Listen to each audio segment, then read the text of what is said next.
ಅದರ speed 60% charge ಐತೆ, 69 kilometre range ಐತೆ. ಹಾಯ್ ಹಲೋ ನಮಸ್ಕಾರ ಗೈಸ್, ಇವತ್ತಿನ ಹೊಸ ಬ್ಲಾಗ್ ನಿಮ್ಮೆಲ್ಲರಿಗೂ ಸ್ವಾಗತ ಸುಸ್ವಾಗತ. ಇವತ್ತು ನಮ್ಮ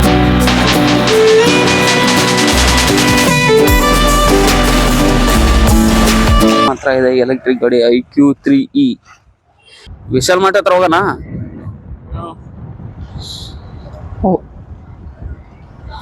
ಹೋಗ್ಬೋದಲ್ಲ, ಅಲ್ಲೇನು ಯಾರು ಇಲ್ಲ ನಿಮ್ಮ ಮನೆ ಹತ್ರ ಇರೋರು? ಯಾರು ಇಲ್ಲ, ಹೋಗ್ಬೋದಾ?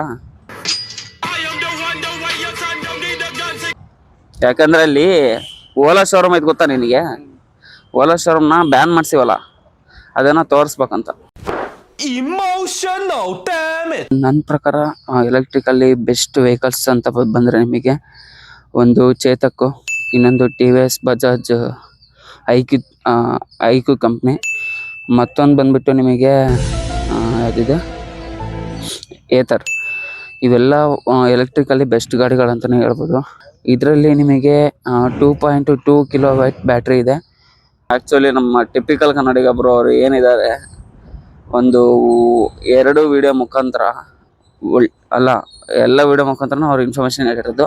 ಆದರೆ ಇತ್ತೀಚೆಗೆ ಬಂದಂಥ 2 ವಿಡಿಯೋಗಳು ಏನಿದಾವೆ ಭಾಳ ಸೌಂಡ್ ಮಾಡ್ತವೆ. ಮುಂದ್ಗಡೆ ಬಂದರೆ ನಿಮಗೆ ಡೇ ಟೈಮ್ ನೋಡುವಂಥ ಲೈಟ್ ಇದ್ದಾವೆ, ಎಲ್ಲ LED ಲೈಟ್. ಇದರಲ್ಲಿ ಯಾವುದೇ ರೀತಿ ಹ್ಯಾಲೋಜನ್ ಬರಲ್ಲ, LED ಲೈಟ್ಸ್ ಇರೋದು ಇದರಲ್ಲಿ. ಇನ್ನು ಇಲ್ಲಿ ನೋಡಿದ್ರು ಕೂಡ ಯು ಶೇಪಲ್ಲಿ ಇರೋವಂಥ ಒಂದು LED ಲೈಟ್ ಇದೆ, ಇದು ಕೂಡ LEDನೇ.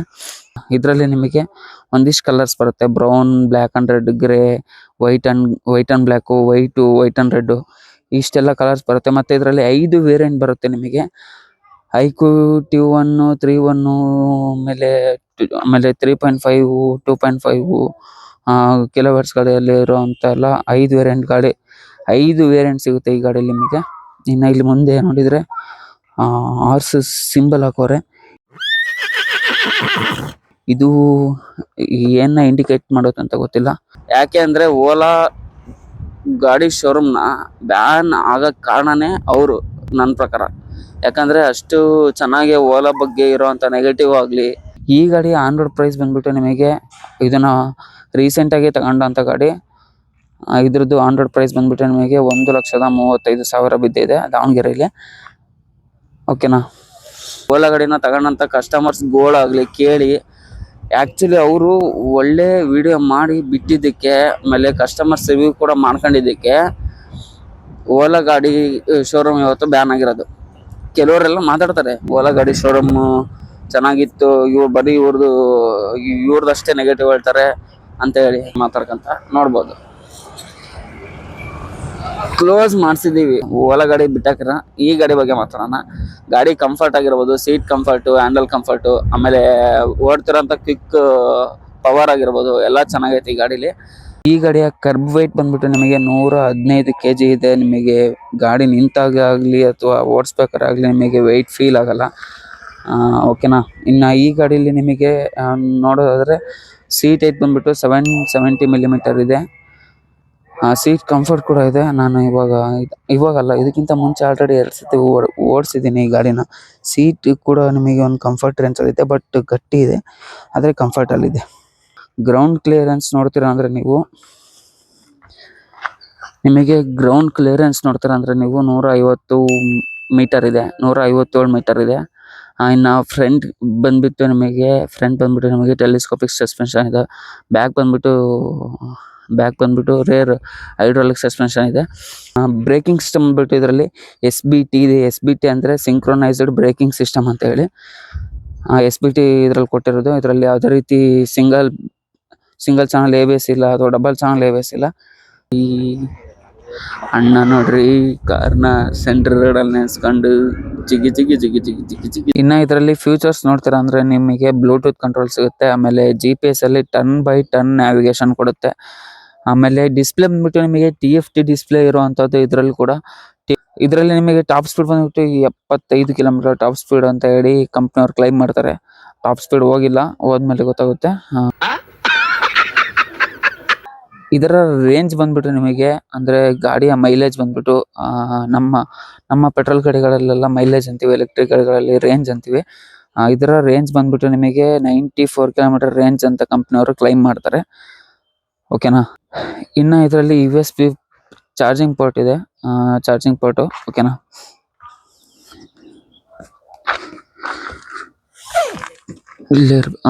ಇಲ್ಲಿದೆ ಇದು. ಇನ್ನು ಇದರಲ್ಲಿ USB ಚಾರ್ಜರ್ ಪಾಯಿಂಟ್ ಬಂದ್ಬಿಟ್ಟು ನಿಮಗೆ ಸೀಟಲ್ಲಿ ಕೊಟ್ಟಿದ್ದಾನೆ, ಸೀಟ್ ಕೆಳಗೆ. ಓಕೆನಾ, ನೋಡ್ಬೋದು ಇಲ್ಲಿ USB ಚಾರ್ಜರ್ ಇದೆ ಆ್ಯಕ್ಚುಲ್ ಆಗಿ. ಇದು ಬಂದ್ಬಿಟ್ಟು ನಿಮಗೆ ಇಂಡಿಕೇಶನ್ 2 ಸೈಡ್ ಬರುತ್ತೆ ಐ ಥಿಂಕ್. ತಾಳ್ರಿ ನೋಡುವ, ಲೆಟ್ಸ್ ಸಿ. ಹೇಳಿದ್ನಲ್ಲ, 2 ಸೈಡಲ್ಲಿ ಇಂಡಿಕೇಶನ್ ಬರುತ್ತೆ. ಕಾರ್ಗಳಲ್ಲಿ ಏನು ನೋಡ್ತೀವಿ ಫೀಚರ್ಸ್ ಆ ರೀತಿ. ಮಾಮೂಲಿ ಇದು ಏನು ಪೆಟ್ರೋಲ್ ಬೈಕಲ್ಲಿ ಸಿಗಲ್ಲ ಈ ಥರ.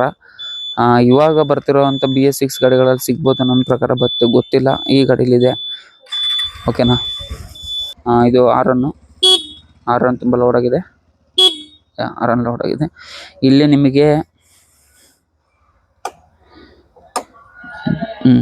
ನಿಮಗೆ ಗಾಡಿ ಸ್ಟ್ಯಾಂಡಲ್ಲಿ ತೋರಿಸುತ್ತೆ. ಆಮೇಲೆ ಬ್ಯಾಟ್ರಿದು ತೋರಿಸುತ್ತೆ. ಇಲ್ಲಿ ಲೈಟ್ ಇಂದು ತೋರಿಸುತ್ತೆ. ಆಮೇಲೆ ಸ್ಟ್ಯಾಂಡ್ ಹಾಕಿದಾರೆ ಇಲ್ಲೋ ಅಂತ ತೋರಿಸುತ್ತೆ. ಇದು ಮೋಡ್ ಇದಾವೆ ಇಲ್ಲಿ. ಇದು ಮೋಡ್ ಚೇಂಜ್ ಮಾಡೋವಂಥದ್ದು. ಇದರಲ್ಲಿರೋದು ಈಕೋ ಮೋಡು ಮತ್ತೆ ಸ್ಪೀಡ್ ಮೋಡ್ ಇದೆ ಆ್ಯಕ್ಚುಲಿ. ಇನ್ನು ಮಿರರ್ ವಿಸಿಬಿಲಿಟಿ ನೋಡೋದಾದ್ರೆ ಚೆನ್ನಾಗಿದೆ ಒಂದು ರೇಂಜಲ್ಲಿ. ಓಕೆನಾ. ಗಾಡಿ ನೋಡ್ರಿ ಏನ್ ಸಖತ್ತಾಗಿ ಕಾಣ್ತತೆ.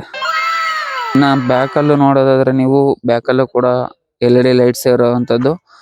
ಇದರಲ್ಲಿ ಮೇಯ್ನ್ ವಿಚಾರಕ್ಕೆ ಬಂದರೆ ನೀವು ನೋಡೋದಾದ್ರೆ ಗಾಡಿಯ ಚಾರ್ಜಿಂಗ್ ಬಂದ್ಬಿಟ್ಟು ನಿಮಗೆ ಗಾಡಿ ಬ್ಯಾಟ್ರಿ ಕೆಪಾಸಿಟಿ ಬಂದ್ಬಿಟ್ಟು 2.2 kW ಇದೆ. ಇನ್ನು ಇದರಲ್ಲಿ ಮ್ಯಾಕ್ಸ್ ಪವರ್ ಬಂದ್ಬಿಟ್ಟು 4.4 kW ಇರುವಂಥದ್ದು. ಮ್ಯಾಕ್ಸ್ ಟಾರ್ಕ್ ಬಂದ್ಬಿಟ್ಟು 147 ನ್ಯೂಟನ್ ಮೀಟರ್ ಟಾರ್ಕ್ ಇದೆ. ಓಕೆನಾ.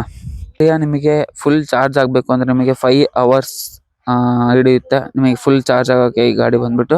ಆಮೇಲೆ ಏನು ಅಂತ ಅಂದರೆ, ಜನಕ್ಕೆ ಬುದ್ಧಿ ಹೇಳ್ದಂಥ ಒಬ್ಬರನ್ನ ಜನ ತಪ್ಪಾಗಿ ತಿಳ್ಕೊತಿದ್ದಕ್ಕೆ ಇನ್ನೊಬ್ಬರ ಕಾರಣ. ಬಟ್ ಪ್ರಾಕ್ಟಿಕಲಾಗಿ ಯೋಚನೆ ಮಾಡಿ ನೀವು, ಅವ್ರು ಹಾಕಿರೋ ಅಂಥದ್ದು ಕಸ್ಟಮರ್ಸ್ ರಿವ್ಯೂ ಮೇಲೆ ಅಂತಲೇ ಹಾಕಿರೋದು. ಕಸ್ಟಮರ್ಸ್ದು ಏನು ರಿವ್ಯೂ ಇದೆ ಅದನ್ನೇ ನಮ್ಮ ಟಿಪಿಕಲ್ ಬ್ರೋವರು ವಿಡಿಯೋ ಮಾಡಿ ಸ್ಪಷ್ಟನೆ ಕೊಟ್ಟು ಗಾಡಿನ ಕ್ಲೋಸ್ ಮಾಡಿಸಿದ. ನಾನು ಇವಾಗ ತೋರಿಸಿದ್ದು ನಮ್ಮ ದಾವಣಗೆರೆಯಲ್ಲಿ ಒಂದೇ ಓಲಾ ಗಾಡಿ ಶೋರೂಮ್, ಅದು ಕ್ಲೋಸ್ ಆಗಿರೋದು.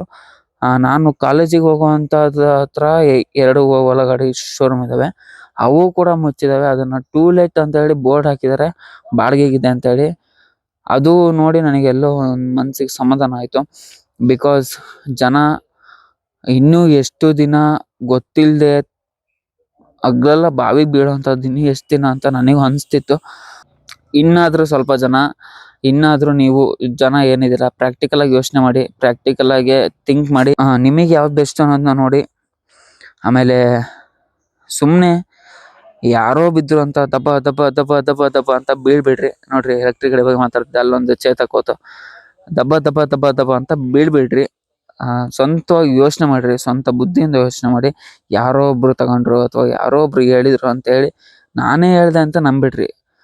ನಾವು ಏನು ಹೇಳ್ತೀವಿ, ಗಾಡಿ ಹಿಂಗಿದೆ ಫೀಚರ್ಸ್ ಹೇಳ್ತೀವಿ, ಗಾಡಿ ಬಗ್ಗೆ ಹೇಳ್ತೀವಿ. ನಮ್ಮದು ವೀಡಿಯೋಗಳನ್ನ ನೋಡಿ ಆಮೇಲೆ ನಮ್ಮ ವೀಡಿಯೋದ ಮೇಲೆ ಡಿಸಿಷನ್ ತಗೋಬೇಡಿ.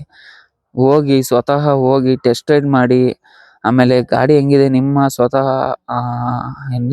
ಎಕ್ಸ್ಪೀರಿಯೆನ್ಸ್ ಮಾಡ್ಕೊಳ್ರಿ. ನಿಮಗೆ ಚೆನ್ನಾಗಿದೆನಾ, ಫ್ಯಾಮಿಲಿಗೆ ಚೆನ್ನಾಗಿದೆನಾ, ಏನು ಕತೆ ಎಲ್ಲ ನೋಡಿ ತಗೊಳ್ರಿ ಅಂತ ನಾನು ಹೇಳೋಕ್ಕೆ ಇಷ್ಟಪಡ್ತೀನಿ ಅಷ್ಟೇ. ಆದರೆ ನಮ್ಮದನ್ನ ಯಾಕೆ ನೋಡಬೇಕು ಅಂತ ಹೇಳ್ತೀವಿ ಅಂದರೆ, ಈಗ ಏನಾದರೂ ತಗೊಂತೀವಿ ಅಂದರೆ ಒಂದಿಷ್ಟು ಜನರ ಹತ್ರ ಸಜೆಷನ್ಸ್ ಕೇಳ್ತೀವಿ ನಾವು, ಹೌದಾ? ಅದೇ ರೀತಿ ನಮ್ಮದೆಲ್ಲ ಸಜೆಷನ್ಸ್ ಅಂತ ಅಂದ್ಕೊಳ್ಳಿ. ನಿಮಗೆ ಗಾಡಿ ತೊಗೊಳೋರಿಗೆ ಸಜೆಷನ್ ಅಂತ ಅಂದ್ಕೊಳ್ಳಿ. ಗಾಡಿ ಬಗ್ಗೆ ನೆಗೆಟಿವ್ ಹೇಳಿರ್ತೀವಿ, ಪಾಸಿಟಿವ್ ಹೇಳಿರ್ತೀವಿ. ನಾವು ಪಕ್ಕ ಆನೆಸ್ಟ್ ರಿವ್ಯೂನೇ ಹೇಳೋದು. ನಾನು ಆ್ಯಕ್ಚುಲಿ ಕಡಿಮೆ ಗಾಡಿಗಳನ್ನೇ ರಿವ್ಯೂ ಮಾಡಿರ್ಬೋದು, ಆದರೆ ರಿವ್ಯೂ ಮಾಡಿರೋ ಎಲ್ಲ ಗಾಡಿಗಳ ಬಗ್ಗೆನೂ ಆನೆಸ್ಟ್ ರಿವ್ಯೂನೇ ನಾನು ಹೇಳಿರೋದು. ಎಲ್ಲೂ ಯಾವುದು ಮುಚ್ಚುಮರೆ ಇಲ್ಲದೆ. ಗಾಡಿ ಚೆನ್ನಾಗಿಲ್ಲ ಅಂದರೆ ಚೆನ್ನಾಗಿಲ್ಲ ಅಂತಲೇ ಹೇಳಿದ್ದೀನಿ, ಚೆನ್ನಾಗಿದ್ರೆ ಚೆನ್ನಾಗಿದೆ ಅಂತಲೇ ಹೇಳಿದ್ದೀನಿ, ನೆಗೆಟಿವ್ ಇದ್ದರೆ ನೆಗೆಟಿವ್ ಹೇಳಿದ್ದೀನಿ, ವೈಬ್ರೇಷನ್ ಇದ್ದರೆ ವೈಬ್ರೇಷನ್ ಬಗ್ಗೆನೂ ಹೇಳಿದ್ದೀನಿ. ಹಂಗಂದಮೇಲೆ ನಾವು ಪಾಸಿಟಿವ್ ಆಗಿ ಆನೆಸ್ಟ್ ರಿವ್ಯೂನ ಹೇಳ್ತೀವಿ. ಇವೆಲ್ಲ ಸ್ವಲ್ಪ ತಲೆಯಲ್ಲಿ ಇರಲಿ ಅಂತ ಹೇಳ್ತಾ, ಕ್ಯಾಡ್ಬರೀಸ್ ಆನೆ ನಡೆದಿದ್ದೆ ದಾರಿ ಬರ್ತಾ ಇದ್ದೀನಿ, ತಾಕತ್ತಿದ್ರೆ ಕಟ್ಟಾಕು. ಆಮೇಲೆ ಯಾರು ಅಫೆಂಡ್ ಆಗಬೇಡಿ. ಯಾವುದೇ ಶೋರೂಮ್ನವರು ಯಾವುದೇ ಕಂಪ್ನಿಯವರು ಅಫೆಂಡ್ ಆಗಬೇಡಿ. ಬಿಕಾಸ್ ಮಾಡ್ತಿರೋಂಥ ತಪ್ಪುಗಳನ್ನ ತಿದ್ಕೊಂಡು ತಪ್ಪುಗಳನ್ನ ಚೇಂಜ್ ಮಾಡೋಕ್ಕೆ ಅಥವಾ ತಪ್ಪುಗಳನ್ನ ಸರಿ ಮಾಡೋಕ್ಕೆ ನೋಡಿ ನೀವು. ಅದು ಬಿಟ್ಟು ನಮ್ಮ ಮೇಲೆ ಅಫೆಂಡ್ ಆಗಿ ನಮ್ಮನ್ನು ವಿಡಿಯೋ ಮಾಡೋ ಕರೀದೆ ಇದ್ರೆ ನಿಮಗೆ ಏನೂ ಲಾಸ್ ಇಲ್ಲ ಅಂತ ಗೊತ್ತು. ಬಟ್ ಇಲ್ಲ, ಇಲ್ಲಿ ಯಾರಿಗೆ ಲಾಸ್ ಅಂತ ನಾನು ಇನ್ನೊಂದು ವಿಡಿಯೋಗಳಲ್ಲಿ ಯಾವುದಾದ್ರೂ ಸ್ಪೆಸಿಫಿಕ್ಕಾಗಿ ಅದ್ರ ಬಗ್ಗೆ ಮಾತಾಡಿ ಹೇಳ್ತೀನಿ, ಓಕೆನಾ.